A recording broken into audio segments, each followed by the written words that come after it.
Hello again, Cadre. This is video number 4 in a series, and this is entitled Leading Policy and Politics.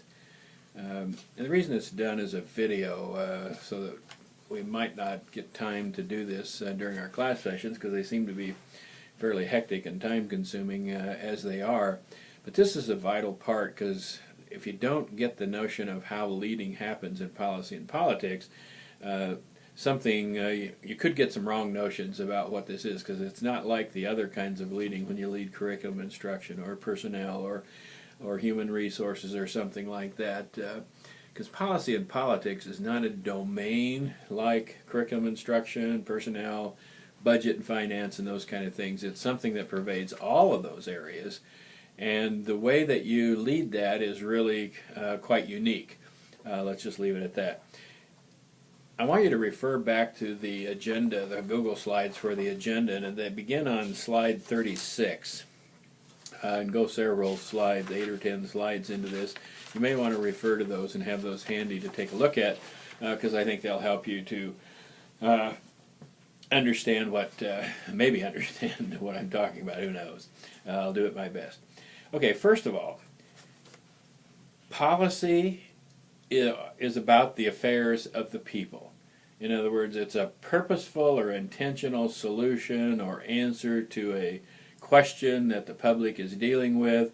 It's an answer or solution to a problem the public is dealing with, but policy has to do with the affairs of the people. And when you think about policy, it has to do with people. You don't have policies about a roof. You have policies about what people may do with a roof. In fact, I don't know why you'd have a policy about some inanimate, innate object like that. Policy is supposed to be organic and about what the people who are in various roles, are supposed to do with it.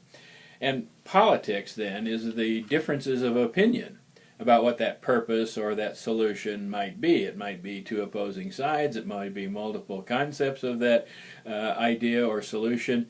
But that's what the politics is all about. And so because policy, the affairs of the public, and the differences of opinion are everywhere, it makes that the work of policy leaders, both in and out of education. So if you're going to be effective as a leader, you've got to simply address the issues of policy and politics.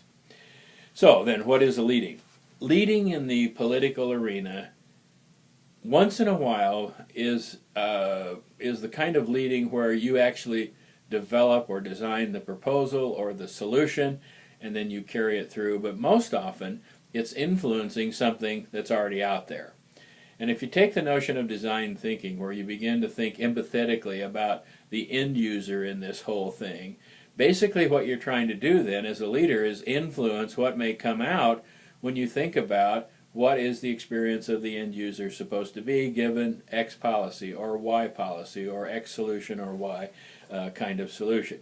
So basically, leading in the political arena is about influence, and it has to be the kind of influence that's positive and enduring. There's been lots of people who have been in offices and official positions and so forth who have basically influenced policy and influenced the politics of it, but many times it isn't as positive as it ought to be. In fact, it's sometimes downright negative, and it's sometimes very short-term or immediate or just a flash and then it's gone. But basically that influence is supposed to be positive and enduring. And that's the notion between being an advocate in an area versus being a lobbyist in an area. An advocate basically has this position all the time. Lobbying is a one-time, one-shot, once it's over with kind of activity. And so when you look at slide 38, the influencing of policy and politics has to do with position versus disposition. And you can see that square with the line going diagonally up, with position being on the one side and disposition on the other. Position having to do with leadership, in other words, having a role, a title, corner office, all that kind of stuff, versus disposition, which is simply about the act of leading. And what this means is that when you look at the left side of that position, when position is emphasized, Disposition is not. In other words, it's at smallest level. But when you then emphasize disposition, position is de-emphasized. And I'll give you a couple of examples of that as we go. I've known people who have held positions that were not influential, and I've known people who did not hold positions who were very influential. And again, we'll talk about this more as we go. Look at slide 39. In terms of the idea of position and disposition, it's what gives you permission to provide this influence. There's a lot of people that try to be influential in the political arena, but if the folks that are following them are the benefactors of the policy and politics, don't see them as being capable, competent, honest, have integrity, all that kind of thing, they won't give them permission to be influenced. In other words, I'm not going to get influenced by anybody that I don't say, I want to be influenced by that person. If I don't want to be influenced by that person, they can talk till they're blue in the face, and I'm not going to be affected. So when you look again at that position, disposition thing on slide 39, you get position, leadership, and authority are the key things. On the disposition side, it's leading and permission to lead. So people are going to give you permission to lead because of certain characteristics that you have. And let me give you a couple of examples. And this is on slide 40. And it goes back into that as position is emphasized, disposition is de-emphasized, and as disposition is emphasized, position is not nearly as important. Think of these folks: Maya Angelou, Oprah Winfrey, Warren Buffett, Rosa Parks, Martin Luther King Jr., Gandhi, the list could go on. All of those people influenced the affairs of the people, and they influenced the politics. In other words, the discussion of the options and the opposing sides and so forth. Yet none of them really had an authority position that's a public office of any kind. Now, certainly, Oprah Winfrey owns her own TV network and a whole bunch of other things and has positions in that, but in terms of public affairs, she really has no official position. Neither does Maya Angelou, neither does Warren Buffett, neither did Rosa Parks, neither did Martin Luther King Jr. and Gandhi. Didn't mean they didn't have positions, but that wasn't the point about the affairs of the public. And the reason why they had such influence on this debate about the different ways of doing things in public affairs was because of disposition. So then you begin to say, well, what is this thing called disposition? Integrity, responsibility, transparency, sincerity, resilience, persistence, all those kinds of things that make the things that are the traits that people want to see in others. They're the traits that cause people to gravitate toward these people, and it's the traits that basically we honor and respect and try to emulate ourselves. So if you want to lead in policy and politics, it's about influence. And if you want to influence policy and politics, it doesn't make any difference if you're the principal, the superintendent, the president of the board, the president of the United States. You want to influence the politics side of it, then you have to be basically looking at the disposition side.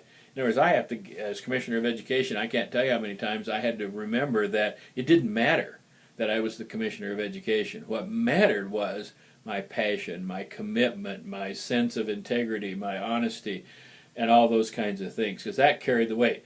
Now, obviously, there's a place kind of in the middle ground of this, that if you begin to look at the halfway point of that model, and then toward the right, about maybe a third of that, until you get clear over to the end, is probably that zone of highest level of influence. In other words, it doesn't hurt to have a little bit of position. It's great if we have a president that we can all follow, if we have a governor that we can all follow, a commissioner that we can all follow. But what's going to make that person be worthy of being followed is us giving permission for that person to lead us, and that's going to come from their disposition, not their position. Well, to be effective, as we talked about this in a previous video, this constant swirling of policy and politics from within the system to outside the system, this infinity loop, and the need for leaders to be right square in the middle. And again, I'll show that to you with that, where that X is, right in the center. That is where a leader needs to be. And a leader needs to develop a certain comfort level with that, knowing that when the winds are blowing and they're getting buffeted back and forth, they're probably dealing with something really, really important. If you're not feeling those kinds of effects of differences of opinion, or that it's a deeper or significant affair of the public, you're going to get that disposition, or you're going to get the differences in terms of opinions, opposing sides, and so forth, but that tells you you're doing something really big. If you're not getting that, you're probably doing something that only affects a few people, or it's something that probably will run its own course no matter what it is that you do, and you might have facilitated it a little bit or be a catalyst to it, but those big things that really change things in our schools, things in our communities, things among the faculty members and staff, are things that are going to be swirling in that political arena. And a leader, in order to influence that, has to stand in the center. You try to stand on one side or the other, and for example, you try to stand solely on the notion that this issue that we're dealing with is only related to the school and the public doesn't, or the community doesn't have anything to say about it, you're not going to influence that community. Same way, if you think that standing out in the community and not being engaged in the activities or events of the school is going to make you enamored by the community, it won't.